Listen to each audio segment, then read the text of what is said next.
You are tuned in to a Fireside chat with Zany Mystic. Join us now on another exciting metaphysical journey. Relax, tune in, drop out, and take a seat by the fire as we explore new realms and possibilities. This is Magenta Pixie. You can find me at magentapixie.weebly.com. But now, here is Zany Mystic and guest. Enjoy the show. Greetings, and welcome to a Fireside Chat with Zany Mystic. I'm your host, Lance White.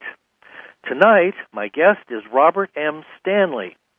Robert is currently the editor of Unicus magazine and author of Close Encounters on Capitol Hill and Covert Encounters in Washington, D.C.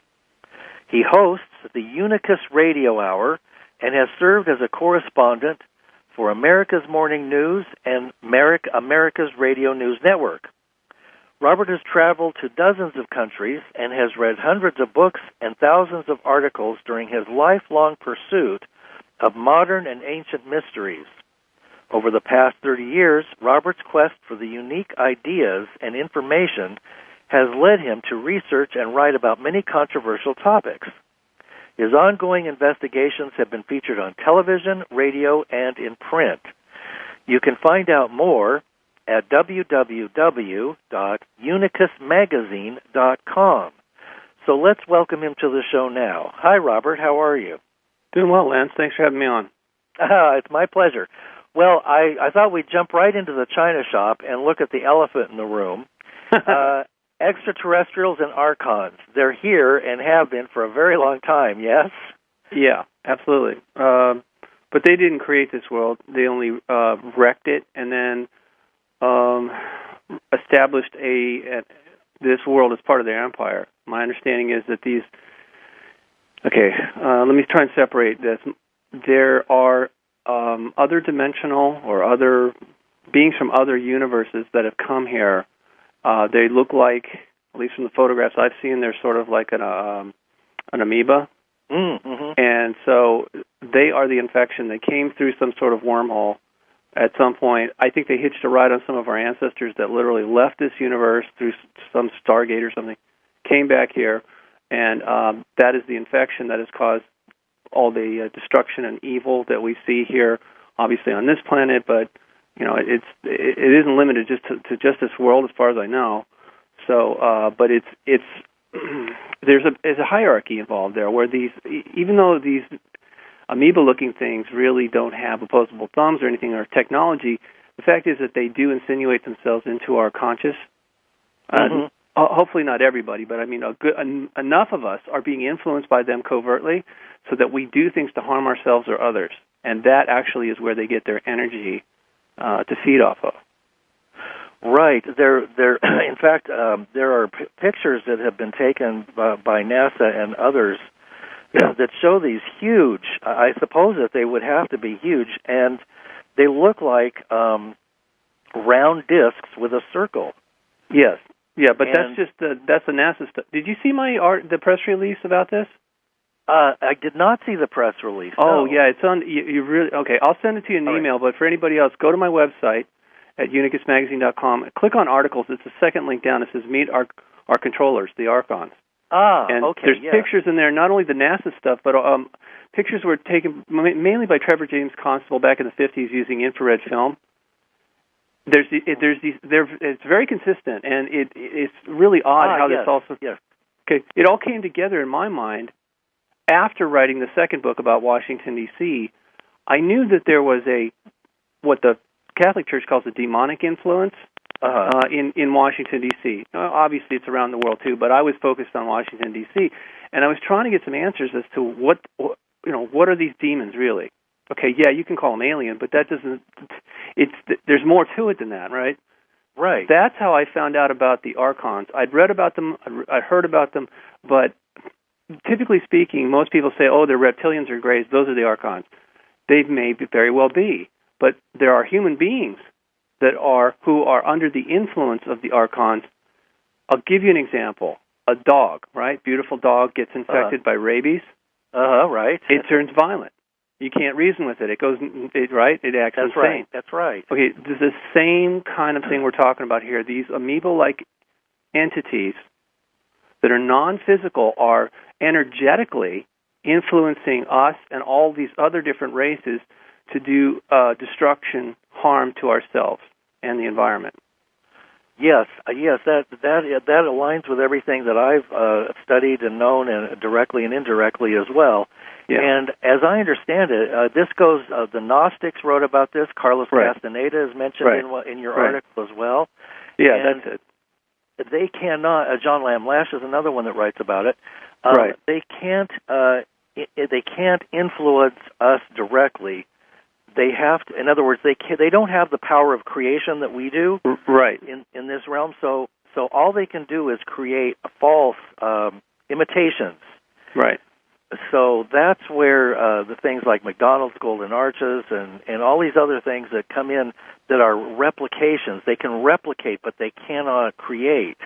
So we're used to create all of these things, and then they feed off of the negative energy, similar to the Matrix trilogy. Yeah, actually, that's a very good analogy. Also, I'm sure that's what they were trying to tell us.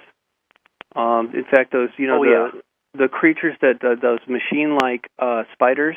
Yes. Yeah, very, very similar to the Archon. That one level of Archon I was trying to tell you that looks like an amoeba. No one identified that as an Archon until I think it was fall of 2011 is when I first released that, and it went all over the place. I mean, that caught on like wildfire. You're right. The truth catches on, doesn't it? Well, here's the thing, Lance. People seen these things. It's not just the pictures. People wrote to me and said, "Oh, thank God, somebody finally mentioned it." Yes, they're telling me they've seen these things, and I guess it's like you were saying, they've been around for a long time. As far as historically, as far as we're concerned, this society has always been under their influence. Yes. Covertly. Yes. It seems as if we have always been enslaved at some level from the very beginning. And this also includes the notion that our gods that came about thousands of years ago that people worship probably were higher or advanced beings that may also have been under the influence of these Archons. Yes, clearly they were. Anybody who's destructive or evil, I mean, is under the influence, in my opinion, now that I know what I know about these things. And obviously that you can find more of them in places like Washington, D.C. or the Vatican or whatever, because, Yes, absolutely. All control systems and the super wealthy, the corporations now, the heads of corporations are in on it, which brings us to another aspect of this whole game that they've created, because they are not subject to time, so they can operate outside of time. They use us as their vehicles or as their tools for their own agenda. So we know that there have been things like Area 51 and hundreds of other bases created in conjunction with very secretive corporate groups and probably elements of the mafia, the church. I know that the Vatican has funded numerous projects through DARPA. Mm-hmm. So we just don't know much about it. We know enough from whistleblowers that they have just about anything technologically that we could imagine, and that has been described in science fiction movies. Yeah, unfortunately. Yes, and the ironic thing is that we, who have been paying for it and have been that they built their empires on the backs of the royal families and the rest of it, they get all the goodies. I think the Queen just got a raise to $35 million a year, which is just the tip of the iceberg. But we're the ones that are being used, and then now they want to exterminate us and control us even further with chemtrails and the rest of it. Yeah. So, I know, it's very insidious. Look, they have wrought destruction within the solar system and on this planet from the moment they arrived here. And like I said, this is not the only place that's under their influence. However, I don't really think the entire universe is. And at some point this is going to be dealt with, or it's already being dealt with, again, covertly. Sometimes we see evidence of it, but generally speaking, this is all going on behind the scenes. And,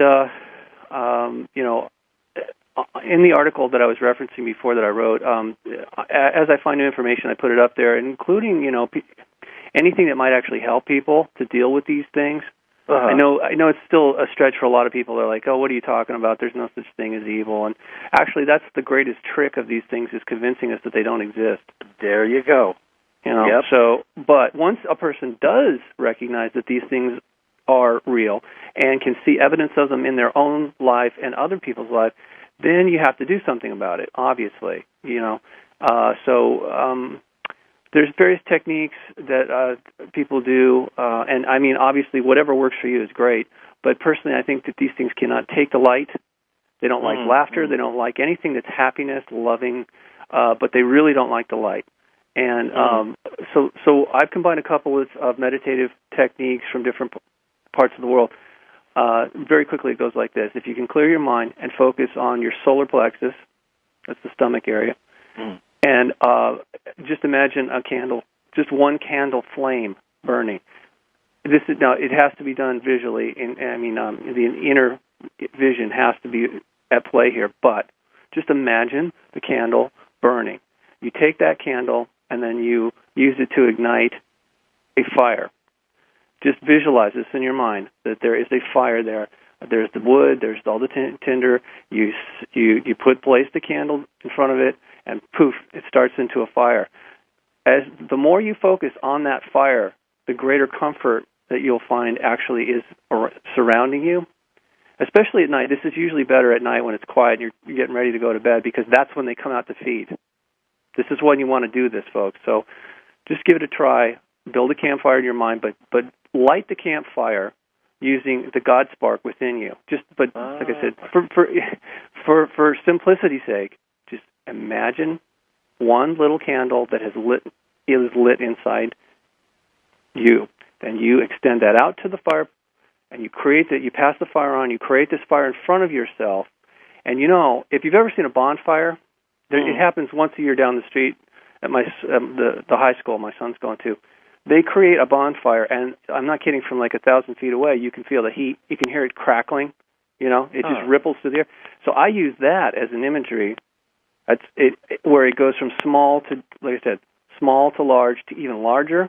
And at that point, if there's anything bothering me, if there's any little negative entities around, I just throw them in the fire. Mentally, I just put them in there, and poof, they're gone. Beautiful. They're gone from my space. Wonderful, and I like that, because what I'm finding for myself is that the light is within. Yes. And so many people try to bring in light from outside and from this place and that place, and we don't know what we're bringing in when we're inviting something into ourselves through the crown chakra or through whatever feeding tubes we have. It's even conceivable that the chakras have been corrupted. Absolutely. No, absolutely. And this is the thing. I mean, we have been taught not to look with our third eye at anything, including ourselves.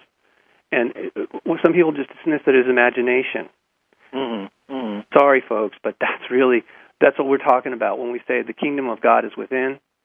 You have to use your inner vision. You have to use with a God-given gift of insight. Yes, and isn't part of that included in moving outside the left brain or the mind and dropping your mind activity into the heart space? Using your third eye or your inner vision? Well, there's all kinds of techniques to move the energy around. But what I'm focusing on is connecting the inner light to the external light. In geometry, it's called pi and phi.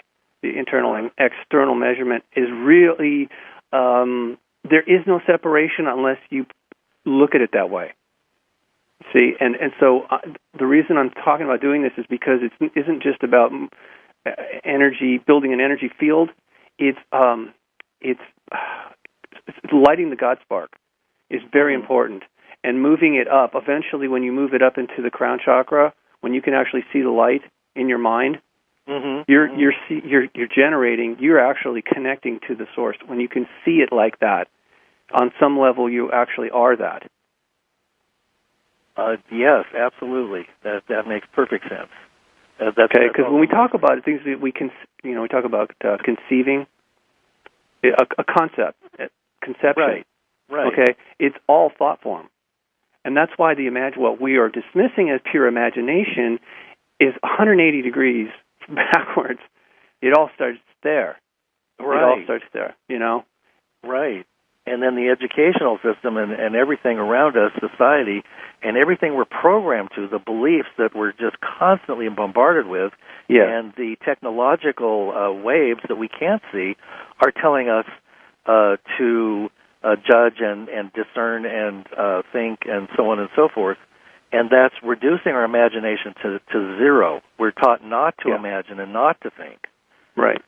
So, well, and what we do think we're supposed to, it's groupthink. Right.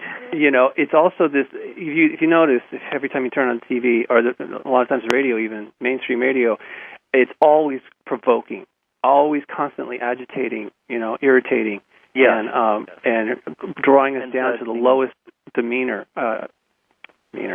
denominator. Yes, and worship of things outside ourselves, movie stars, millionaires' lives, and everything outside of us is designed to bedazzle, and that is the archontic thought form, infiltrating our world. That really is it. They have nailed it. I mean, whatever it is, it's an extremely a formidable force. So, Lance, the only reason. Sorry to interrupt, but the reason my understanding is the reason that they would like to kill so many of us now, even though they consider us their property at this point, is because they fear that they will lose us. Right. Okay, whether we either wake up on our own or there's been an effort, as I said, covertly to awaken us. Yes. The good guys have a different set of rules that they play by. And so it's really incumbent upon us not only to improve ourselves, become more aware, and also to generate more light or to connect more consciously, connect ourselves to the grid of light, but also to welcome in the angelic beings who are our direct ancestors. The Archons are really not from this universe, as I said, and they are something foreign to the creation of this particular universe. I know there's multiple universes, if not possibly even infinite. I'm just saying we are children of this universe. We are creators. We were born from, I'll put it to you this way. If you have a mighty oak and it drops acorns, each one of those seeds has an entire mighty oak within it. The potential is there, right? And if it finds fertile ground and it gets proper sun and water and time, it will grow into a mighty oak, and the process repeats itself. Well, in my understanding, that's what God really is. On an energetic consciousness level, there are souls that become so mature that they literally create an entire universe, and then they populate it with life. All that life is like seeds. We're like soullings, godlings, that are in the state of becoming and maturing into creators. And at some point, we'll probably go off, some of us, many of us, most of us will go off and create our own universe, populate it with all kinds of thought forms, and then, we would be the father of that universe, and we would be responsible for all life within it. So you got to ask yourself, if what I said is accurate, why would the God creator of this universe create things like the Archons? Right. See, that's another reason I firmly believe they're not even from here, not from this universe. Right. It doesn't make any sense to think that they're part of this creation, as well as that leads to the logical conclusion that any company or person or scientist that comes up with something like Terminator seeds that do not reproduce, like Monsanto, can't be working on behalf of humanity. No, and that's why in the Bible it says you'll know them by their fruit. Yeah, the labor, what they produce. Not what they say they're going to do, but what they actually do. Yes. Because they're so highly manipulative and deceitful, and they don't operate above board because they know, generally speaking, that the human spirit will resist. Yes. Resistance is not futile. That's human nature. Right. Okay, because we were given free will. Yeah, anytime that's violated, it just doesn't feel right. Isn't it possible that many of the people who have strong religious beliefs are seeing an accurate perception? They're just simply that they're being sequestered in feeling that they're divided from others who are seeing it another way, in another light. In other words, we're all looking at the same thing. It's like looking at the elephant with blindfolds on. Yeah. And we're describing it differently, but we're being kept from uniting in consciousness, because that is the key that will finally unlock our freedom and allow us to be free, which will be a first probably. Well, no, actually, my understanding is that this planet originally was free, and it really was a paradise. It was part of a large federation of worlds, and they were all peaceful. It wasn't until some of our ancestors went in through a wormhole to a place that they had been warned never to go. And when they came back out, so people are going, oh, it sounds like Garden of Eden. Yeah, it didn't happen here. That's a metaphor for what really happened long ago in a galaxy far, far away. Some of our ancestors violated the prime directive of stay out of that place. Yeah. It's dangerous. They went in there anyway. They came out infected. They proceeded to infect, well, according to the Bible, it's like a third of the angels. Yeah. Are infected with this disease and have fallen into darkness. So, and then part of that story is that the more were sent in, the more of the higher angelic realms were sent in, and they also got infected. Yes. Right. Yeah, because they didn't know. They didn't know what they were dealing with, Lance. I mean, honestly, they'd never seen anything like it. It was like it's sort of like Native Americans. They're exposed to certain diseases, and they had no immunity to it, and it was devastating. And that's why they were given all those wonderful blankets from... oh, yeah, right. All the smallpox blankets, yeah. Well, that ties in all the indigenous tribes being exterminated because one of my other guests, Kevin Annette, was talking about the destruction of the indigenous tribes in Canada, and we know that we've done this in the Americas because they had the wisdom and they were connected to source energy. Well, and they actually had a memory of some of the original... Of the original divine extraterrestrial humans and others that came here and terraformed this world, and they also did genetic manipulation, but it was done with the will of the Creator to enhance, or I should say, perfect what had already been started here. I mean, this is why some of them are called builders, because they literally go and build worlds into their perfection. And my understanding is this world was perfect, and all life on it was perfect for a period of time up until the Archons arrived, and they wreaked havoc. They destroyed that planet that was on the other side of Mars. They destroyed Mars almost entirely. They wrecked this world, the Earth, and stopped short of destroying it completely, only because there's so many resources here. And also they're feeding off of our energy and our negativity and the destruction that goes on here. The greatest resource here is our DNA, and they took that and manipulated it and corrupted it, in their image. It was already in God's image. But when they showed up and wrecked this world and turned it into a parasitic planet instead of a paradise planet, and it's been going on for thousands of years. All of us that are here are under the influence, whether we know it or not. Some of us are obviously more aware and semi-liberated. I mean, personally free, but still living in a prison system, I guess. Yes, absolutely. And that's part of the awakening process that is occurring. Now, do you see, you've had a lot of experience with positive ETs, and can we talk a little bit about that? Because we need to know that we've got help, and that help is on the inside, and that this is not a losing proposition. We're just at the beginning. Hardly. Taking back So let's talk about that a bit. Yeah, well, okay. I've studied this subject not as for a hobby. It's a way of life for me, because I've been trying to figure out what's been going on for me personally.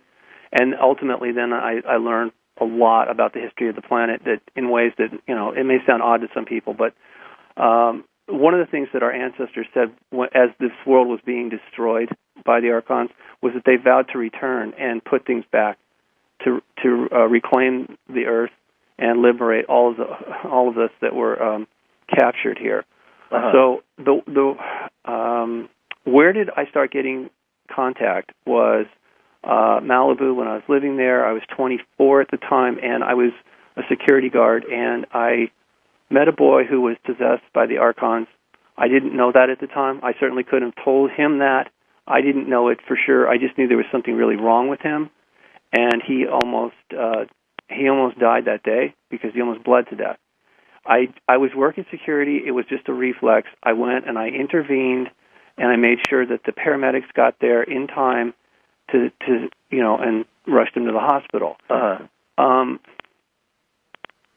As a result, the Archons that were attacking him and his grandparents attacked me. They were really pissed. I mean, I didn't, like I said, I was young. I didn't understand half of what I know now, but right. I intuitively could feel it, and I actually saw them. What I could see of them in my mind's eye looked like ticks. That was the best thing I could. That was what they. But they were draining the energy out of my mostly attacking my solar plexus, and it felt like, again, if I had to visually describe it, it was like when you pull. If you got a sink full of water and you pull the plug, and it's just draining. It was like that. They were just draining me, and I don't mean like tired. It was a scary feeling. Like, like they wanted to kill me. They were so pissed off of what I did because they were having a feeding frenzy off of this boy and his grandparents. And like I said, it was completely just reflexive on my part. Right. I didn't know, and all I wanted to do is make sure the kid didn't die. I think anybody would have done that, and actually it wasn't part of my job. It just happened. And so while I was there cleaning up the mess, God, all the blood and glass, and I'm talking to the grandmother, and I just got it all came clear to me. It's like I could see that there was something whispering into this boy's mind, telling him he could fly. And I was like, oh my God. And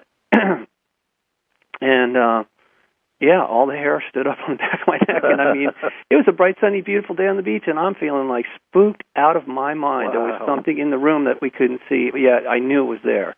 I knew it was, not only I knew it was there, I knew it had somehow attached itself to they had attached themselves to that boy. Right. And what I couldn't reconcile is why they would make him do that. Like I said, I didn't understand what possession was about, or I didn't know anything about the Archons really. Not like I do today. Anyway, that night, I was so distressed. I ended up on top of one of the mountains, local mountains there, watching the sunset and the moonrise. It was an equinox in 1985. Yeah, it was equinox. It was September 20th, 21st, something like that. And I was sitting up there, and I was told by my next door neighbor, who was a very spiritual guy. He said, just go up there and watch the sunset. And he says, you'll have visions. Maybe you'll get an answer from that. I'm like, hey, anything's better. I don't know. Seriously, I just knew I had to do something. So I rode my motorcycle up there. I was up there I ended up spending the entire night. But I was meditating up there in a way that I'd never done before. Okay, and I mean, I was sitting on the ground, and it was such a beautiful night, and it sounded like there was millions of crickets going off, and I was sort of using that little vibration and the energy coming through the earth, and I was also saying Om, but in a very unusual way. I was doing it with my tongue pressed against the roof of the mouth. Oh, yeah. So that the throat was actually vibrating through the tongue directly into the third eye. It's a technique. It's a technique of Kriya Yoga, and I never had felt, even though I knew about it, I never felt the need. You know what I mean? Right. I never, ever, up until that time, I was desperate. So I was trying things. I figured, you know what? It's not going to hurt. You just got to try. It was sort of running on instinct again. And after many hours of that, I was tired. I was still wide awake, but I mean, it was too late to leave. I really didn't want to try doing that. So there was a place, cement. It was like what it was is the ruins of an old radar installation that the military had up there back in the 50s, Cold War stuff. And I lay down on this cement slab, and my face was shielded from the moonlight. But I hadn't really laid there for more than a few seconds when I felt myself floating up. And I would have to say now I recognize I was out of my body, but I was still fully conscious. I wasn't asleep. I didn't pass out. I could feel it. I could feel myself floating, and it was wonderful because I could actually relax, even though my body was laying on cement. I felt completely relaxed, and everything seemed to brighten, and it was like I was in a giant cloud, and I was. I knew at that moment, though, that I was safe, that those things couldn't follow me wherever I was at that point, you know. And I don't know, I wasn't there very long when I noticed that something was coming towards me, and that did alarm me. I got to admit, I was on full alert, like, oh, now what? And then I could see it was the figure of a person. But as they got closer to me, I was astonished because that person was glowing brighter than the light that we were in. I mean, totally lit up. And I thought, gee, wow. I mean, it was really shocking to see that. And especially when as he got up closer, I could notice that his eyes were glowing. There was like light coming out of his eyes. I'd never seen anything like it before. I was like, and I said. And I got to tell you, too, he actually looked like, well, I think what most people think of as Christ. Not saying it was, but, you know, just if you can imagine the long hair, the beard, the robe. Oh, right. That's what he looked like. And he was glowing. And I looked at him and I said, whoa, who is that? I was thinking to myself, who's that? And he says to me, I'm your father. And I'm like, what? Excuse me? I mean, that was not what I was expecting to hear at all. Right. Not at all. I mean, okay, you look weird, guy, but, I mean, on top of that, now what? Excuse me, you don't look my dad. Right. You know, and the last thing I remember, that he thought that was funny. He thought that was really funny that I somehow didn't recognize him, and he was laughing. And that's the very next thing I know, I was sitting bolt upright. And hours had gone by. I know that because the moon was now setting. Oh my! And I stood up and I started walking around, talking to myself, like just going, what happened? What was that? Where was I? You know, I mean, it made no sense. It was like I couldn't have been dreaming. I only lay down for a few seconds. You know, and where was the rest of it? How come it was completely lucid up until the time I was in front of this guy, and then bang, I'm just back in my body. Hours are gone, and I knew something else happened. I just couldn't remember what it was. I tried and tried and tried and tried, and I mean, there was nothing. So, but there's a point to all this. I went back to work the next day, and I checked on the boy, and he lived, thank God.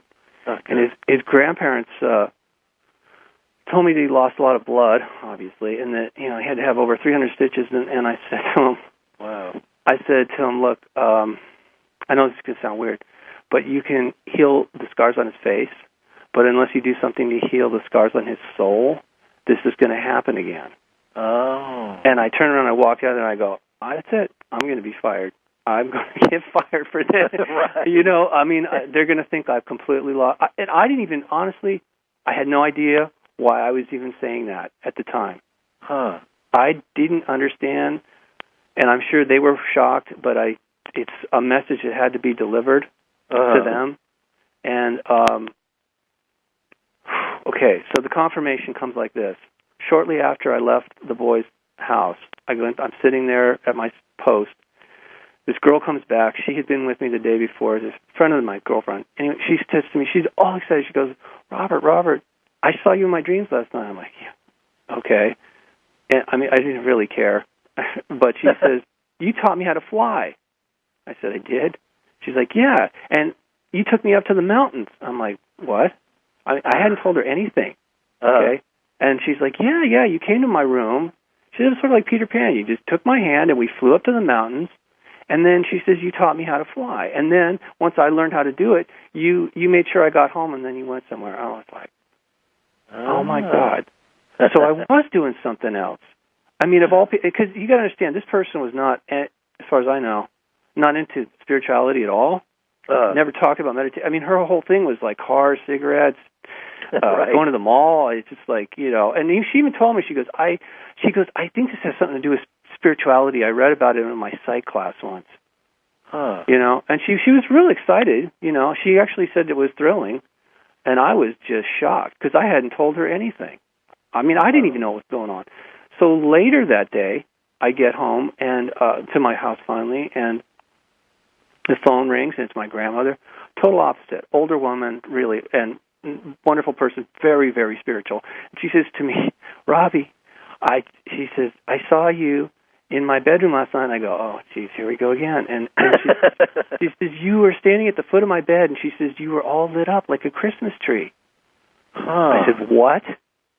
She's like, yeah. She said, it was so beautiful. And she goes, you were telling me something, but for the life of me, I can't remember what it was, because she says, you were like lit up all over. And I'm thinking, oh my God, that guy, who is this now? I'm really confused. And I just said, well, look, I love you, Granny, thanks. And I just had to, I was so bowled over by what she told me. But at that point, I just like, okay, I give up.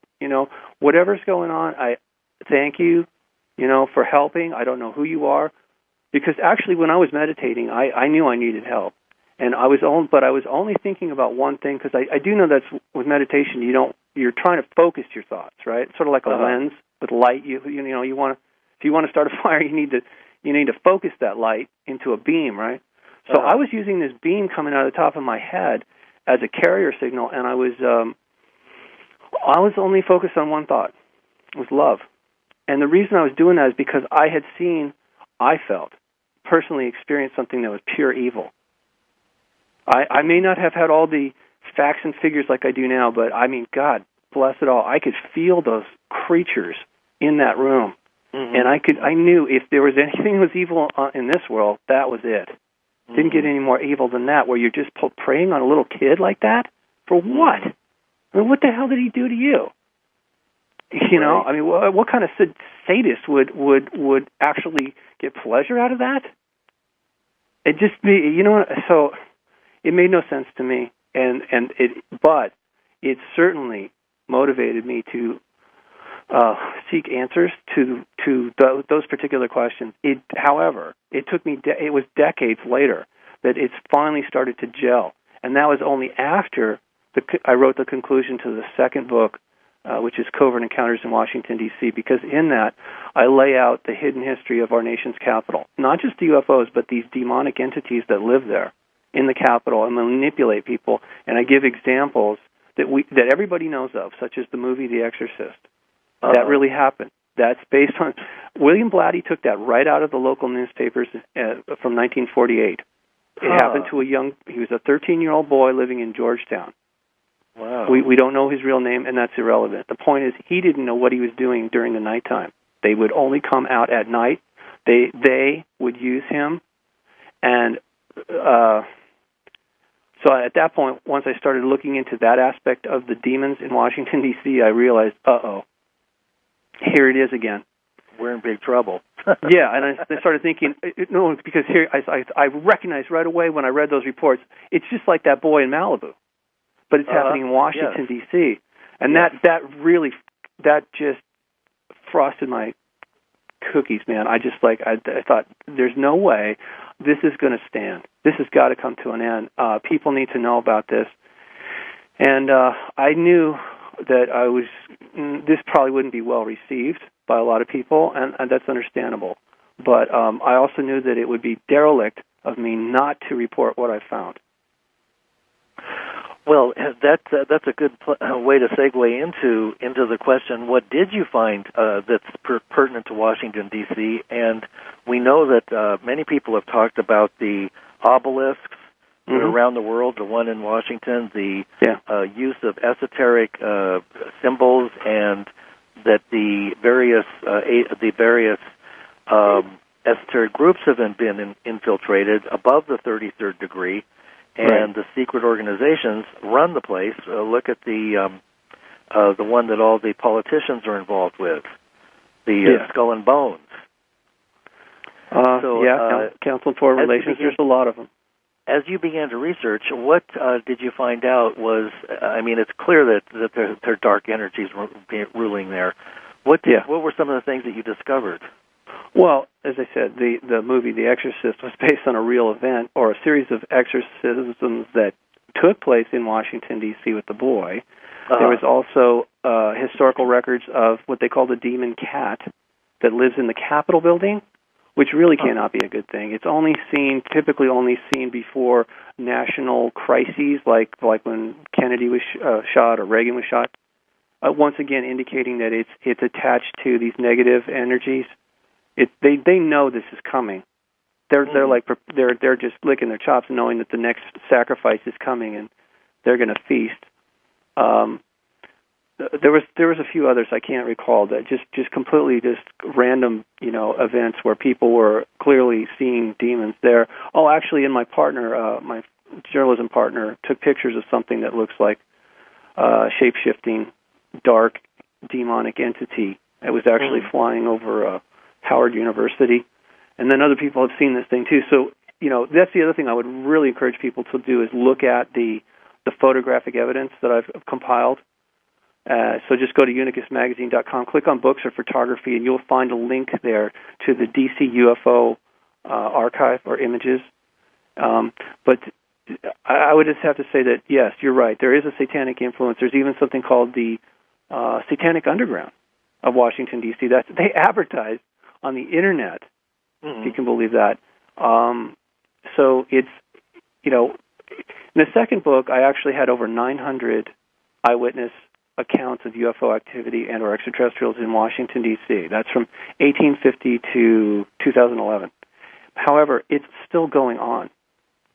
And you gotta ask, why would anybody go someplace that they are not welcome hundreds and hundreds, if not possibly thousands of times, if there wasn't some sort of agenda being played out? And it's totally covert. It's totally covert. Officially, the government won't do anything about it, even if we have pictures of them landing on the Capitol, that's how I got started on this investigation. Nobody wanted to touch those pictures. Nobody wanted to tell that story. But July 16, 2002, there was a professional photographer at the Capitol by the reflecting pool shooting pictures, and he accidentally captured a swarm of UFOs coming over the Capitol. One of them actually landed on the roof. There's one hovering over the reflecting pool. There's some actually appears to be, in the bushes on the ground, but there's a bunch of them in the air. They were using wormholes or stargates to transit in and out of the area, and I'm sure they still are. And that was just the beginning, okay? I mean, of the investigation for me, and I didn't even hear about it till spring of 2005 is the first I heard of it. By the summer, I published my first article with the photographs, and immediately got visited by a black helicopter. And it came right to my house, okay? It didn't pass the neighborhood. It came to my house. It hovered over my driveway. I could have hit it with a rock. I did take a picture of it as it was leaving. So, yeah. Did I upset an apple cart? Yeah. Unintentionally, I did. Did I stop? No. I'm sure they wanted me to, but ultimately, by the fall of 2006, I'd written the first book. It had over 200 eyewitness accounts of UFO activity from 1850 till 2006. And I was shocked because, honestly, I investigated this pretty much for the last 30-something years, right? And I mean, mainly, like I said, because I'm trying to figure this out for myself, not just for other people's benefit. I really want to know what's going on because this has impacted my life. And I think everybody, too. Not everybody recognizes what's going on. Anyway, so I published the first book, and I put more pictures up, and immediately the website was hacked, and the pictures were taken down. And not only that, the server where the pictures were, I couldn't enter in there to fix the damage. The people that owned the server could not access the server either. They said they'd never seen anything like it. I ended up having to move to a different web hosting company just because whoever did that damage really did a good job and then locked everybody out. So it just proves, I think a lot of people know this. There's backdoors in all computers for the government or certain government agencies. Right. Okay. And when they really want to shut something down, they can do it. And however, once again, I didn't really take the warning or whatever you want to call it, and I just kept going. And I've been doing this for 7 years now, and people are reading the books. They are going to the website, and they are starting to finally figure out what's going on. However, I think that they're at a quandary. Most people, including myself, really don't know what to do about it. Because the government refuses to. I mean, recently, if you saw this petition that was sent to the White House to investigate on this stuff, they said we find no evidence. There is no credible evidence to investigate. So sorry. And that would be the nature of keeping something going, is to deny it. And right. And part of it is, though, I was told. I mean, I said, look, to some of these people in D.C., I said, look, we've got pictures of them landing on the Capitol.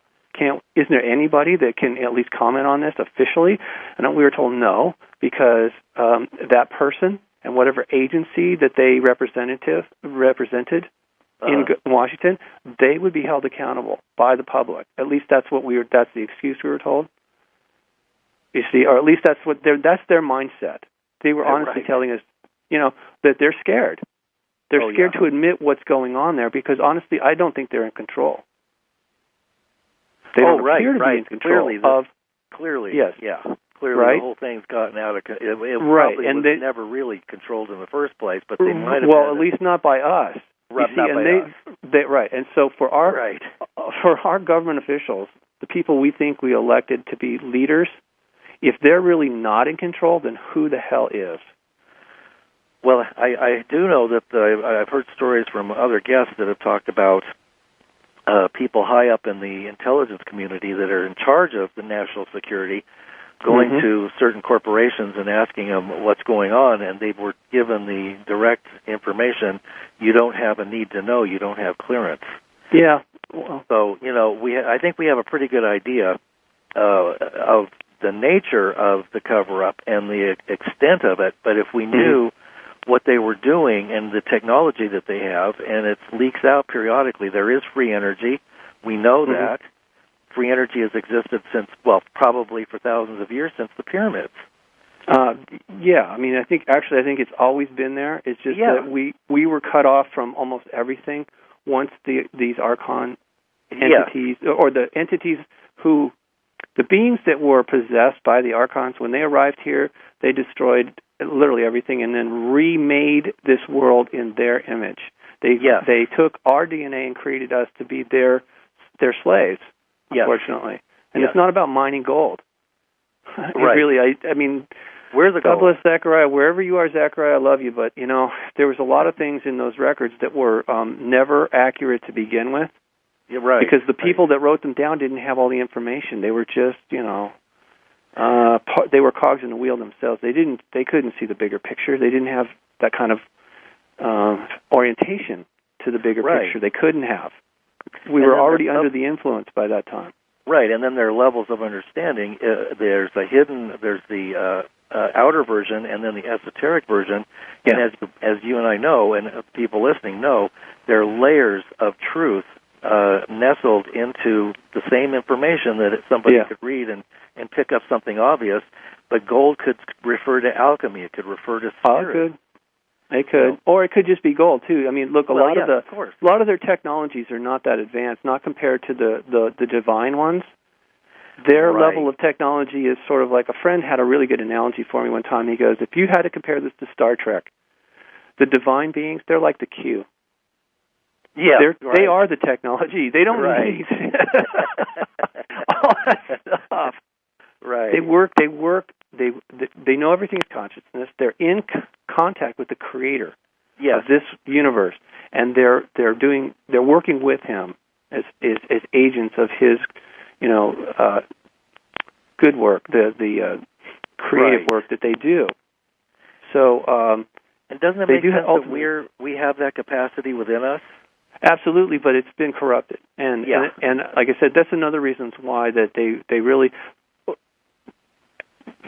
care, because we're related, but they also care because they know that this is such a huge violation. What's been going on here is such a terrible violation for our souls.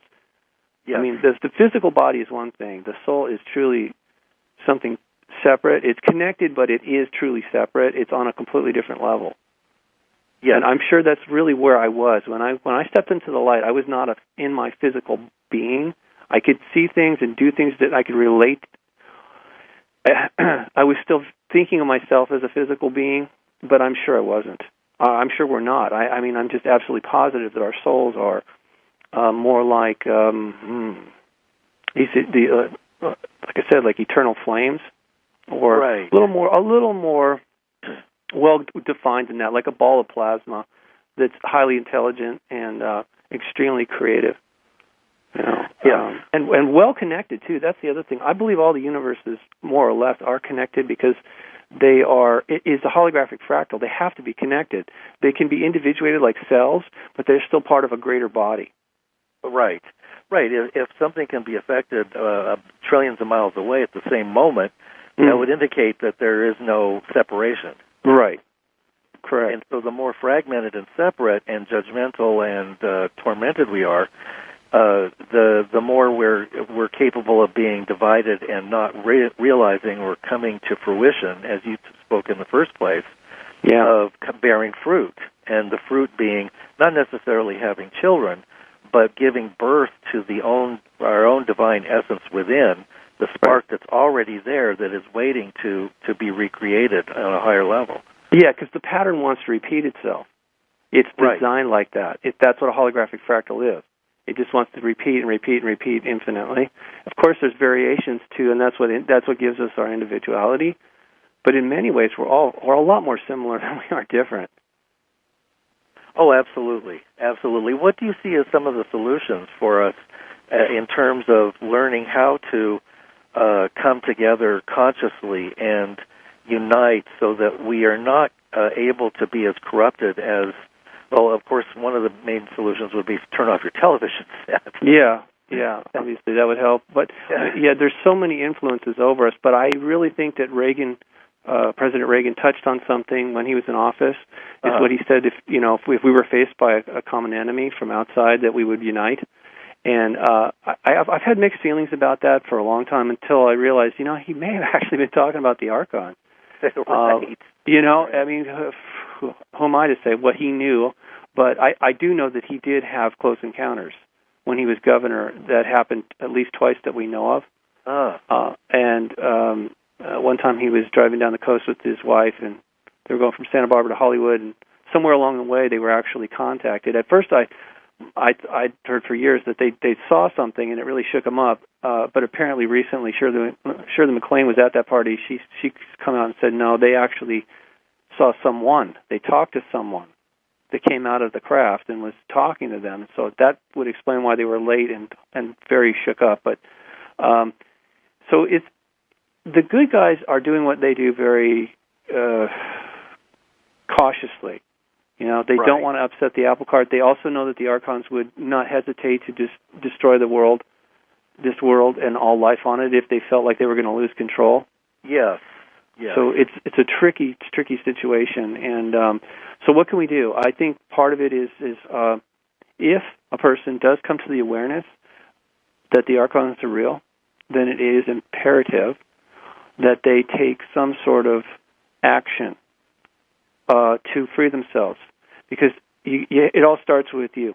It all starts with us individually before it can become part of the collective. You see, because if enough of us individually clear ourselves from these creatures, at some point we will reach a tipping point in consciousness, and they don't want that. They don't want that at all. The Archons don't want that, but they can't prevent it. It's something that we really could do and should do. But part of it is not only recognizing that they exist, but then, like I said, not feeding them anymore. Or I said earlier, once you recognize they exist and you don't, and you're not feeding them with negative energy, and they're still bugging you because you're doing good deeds, and I've had them pull that number on me until I figured out what I could do. Like I said, just toss them in the fire, build a campfire in your mind, and visually, mentally, put them in there, and because that's kind of where they belong. And in my opinion, well, I'm in total agreement with you. Right, just burn them up, and really all that's happening is you're transmuting the energy that whatever energy that they have, you're turning it into light. In that ritualistic process right there, it's not harming anybody, in my opinion. Certainly not as much as wars and no, the global sex and sex trade that's going on, and the drug industry.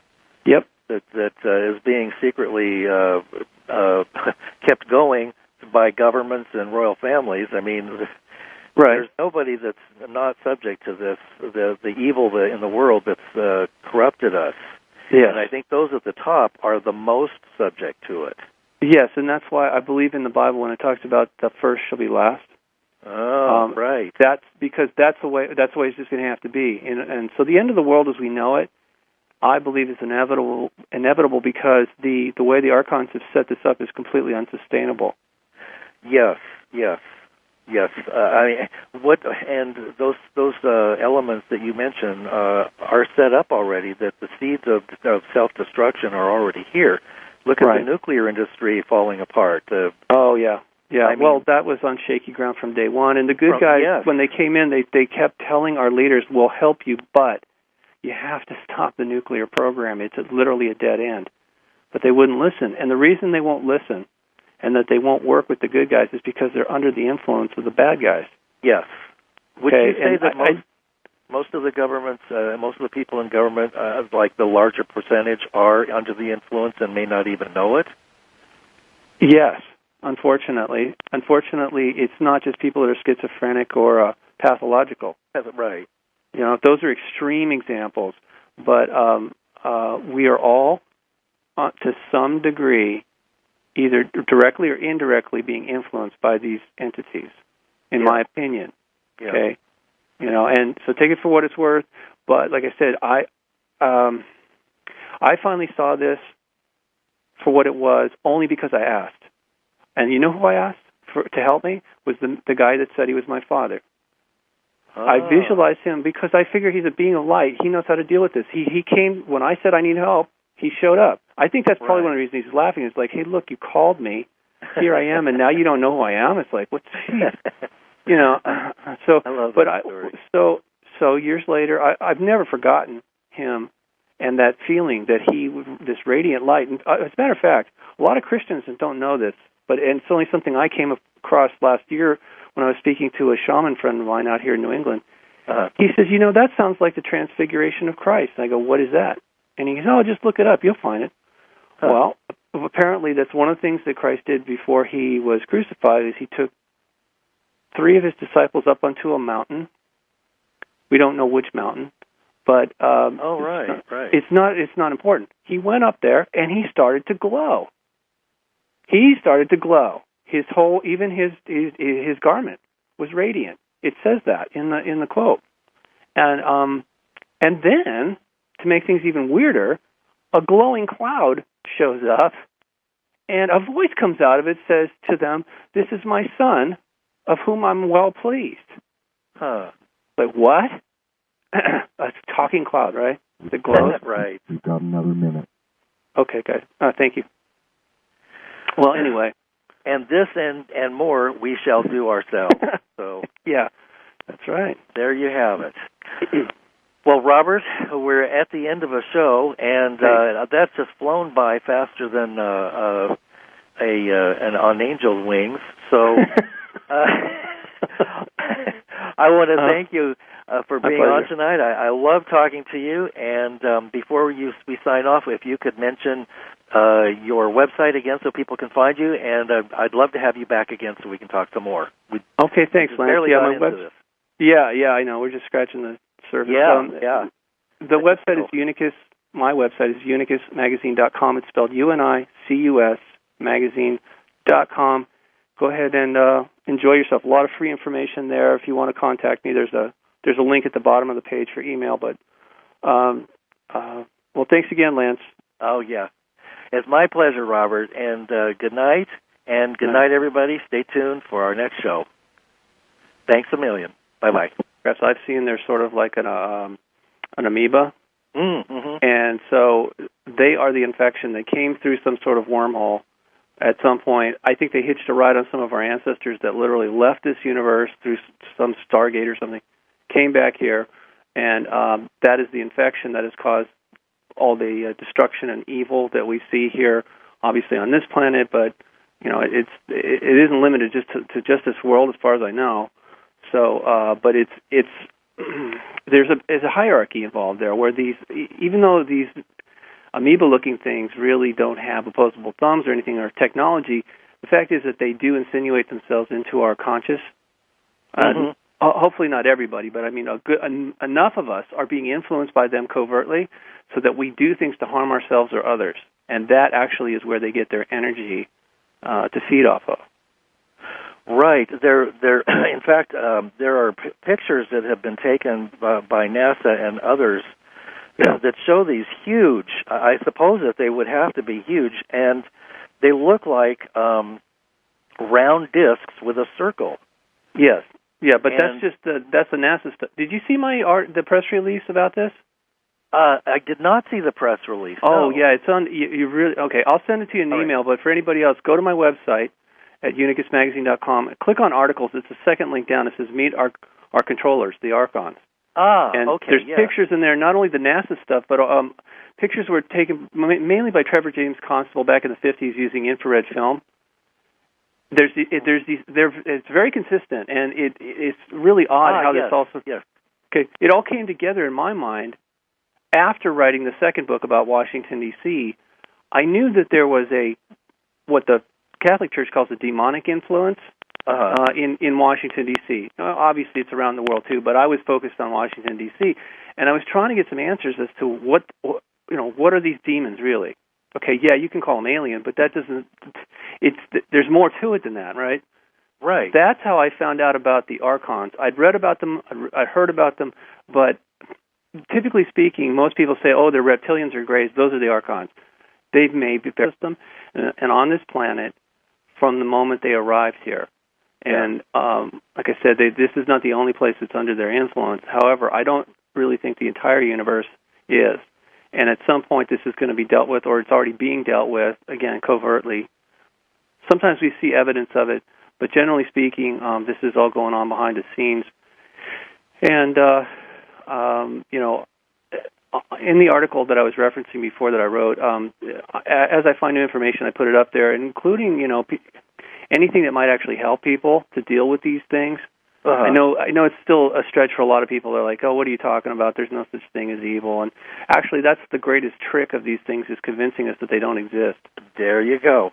Yep. So, but once a person does recognize that these things are real and can see evidence of them in their own life and other people's life, then you have to do something about it, obviously. There's various techniques that people do, and I mean, obviously, whatever works for you is great. But personally, I think that these things cannot take the light. They don't like laughter. They don't like anything that's happiness, loving, but they really don't like the light. And so I've combined a couple of meditative techniques from different parts of the world. Very quickly, it goes like this. If you can clear your mind and focus on your solar plexus, that's the stomach area, and just imagine a candle, just one candle flame burning. Now, it has to be done visually. The inner vision has to be at play here, but just imagine the candle burning. You take that candle and then you use it to ignite a fire. Just visualize this in your mind, that there is a fire there. There's the wood, there's all the tinder. You place the candle in front of it, and poof, it starts into a fire. As the more you focus on that fire, the greater comfort that you'll find actually is surrounding you, especially at night. This is usually better at night when it's quiet and you're getting ready to go to bed, because that's when they come out to feed. This is when you want to do this, folks. So just give it a try. Build a campfire in your mind, but light the campfire using the... You are tuned in to a Fireside Chat with Zany Mystic. Join us now on another exciting metaphysical journey. Relax, tune in, drop out, and take a seat by the fire as we explore new realms and possibilities. This is Magenta Pixie. You can find me at magentapixie.weebly.com. But now, here is Zany Mystic and guest. Enjoy the show. Greetings, and welcome to a Fireside Chat with Zany Mystic. I'm your host, Lance White. Tonight, my guest is Robert M. Stanley. Robert is currently the editor of Unicus magazine and author of Close Encounters on Capitol Hill and Covert Encounters in Washington, D.C. He hosts the Unicus Radio Hour and has served as a correspondent for America's Morning News and America's Radio News Network. Robert has traveled to dozens of countries and has read hundreds of books and thousands of articles during his lifelong pursuit of modern and ancient mysteries. Over the past 30 years, Robert's quest for the unique ideas and information has led him to research and write about many controversial topics. His ongoing investigations have been featured on television, radio, and in print. You can find out more at www.unicusmagazine.com. So let's welcome him to the show now. Hi, Robert. How are you? Doing well, Lance. Thanks for having me on. It's my pleasure. Well, I thought we'd jump right into the china shop and look at the elephant in the room. Extraterrestrials and Archons. They're here and have been for a very long time, yes? Yeah, absolutely. But they didn't create this world. They only wrecked it and then established this world as part of their empire. My understanding is that these... Okay, let me try and separate this. There are other dimensional or other beings from other universes that have come here. They look like, at least from the photograph, historically, as far as we're concerned, this society has always been under their influence. Yes. Covertly. Yes. It seems as if we have always been enslaved at some level from the very beginning. And this also includes the notion that our gods that came about thousands of years ago that people worship probably were higher or advanced beings that may also have been under the influence of these Archons. Yes, clearly they were. Anybody who's destructive or evil, is under the influence, in my opinion, now that I know what I know about these things. And obviously that you can find more of them in places like Washington, D.C. or the Vatican or whatever. Because, Yes, absolutely. All control systems and the super wealthy, the corporations now, the heads of corporations are in on it, which brings us to another aspect of this whole game that they've created because they are not subject to time, so they can operate outside of time. They use us as their vehicles or as their tools for their own agenda. So we know that there have been things like Area 51 and hundreds of other bases created in conjunction with very secretive corporate groups and probably elements of the mafia, the church. I know that the Vatican has funded numerous projects through DARPA. Mm-hmm. So we just don't know much about it. We know enough from whistleblowers that they have just about anything technologically that we could imagine, and that has been described in science fiction movies. Yeah, unfortunately. Yes, and the ironic thing is that we who have been paying for it and have been that they built their empires on the backs of the royal families and the rest of it, they get all the goodies. I think the Queen just got a raise to $35 million a year, which is just the tip of the iceberg. But we're the ones that are being used, and then now they want to exterminate us and control us even further with chemtrails and the rest of it. Yeah. I know it's very insidious. Look, they have wrought destruction within the solar system. Very well be, but there are human beings who are under the influence of the Archons. I'll give you an example. A dog, right? Beautiful dog gets infected by rabies. Right. It turns violent. You can't reason with it. It goes, right? It acts insane. That's right. Okay, the same kind of thing we're talking about here. These amoeba-like entities that are non-physical are energetically influencing us and all these other different races to do destruction, harm to ourselves and the environment. Yes, that aligns with everything that I've studied and known, and directly and indirectly as well.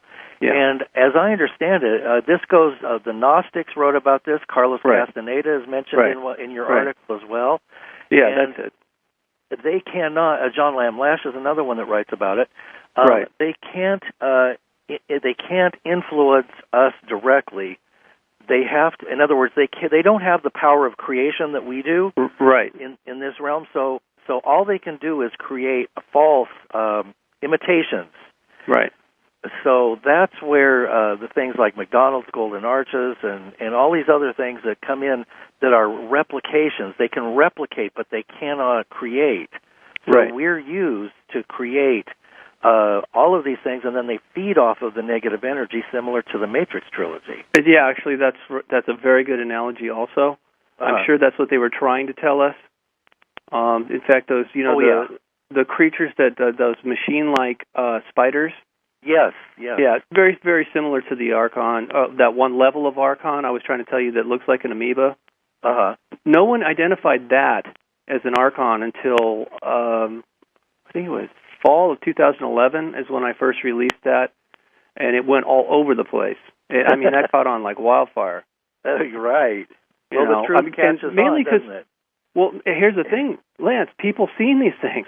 It's not just the pictures. People wrote to me and said, "Oh, thank God, somebody finally mentioned it." Yes, they're telling me they've seen these things, and I guess it's like you were saying, they've been around for a long time as far as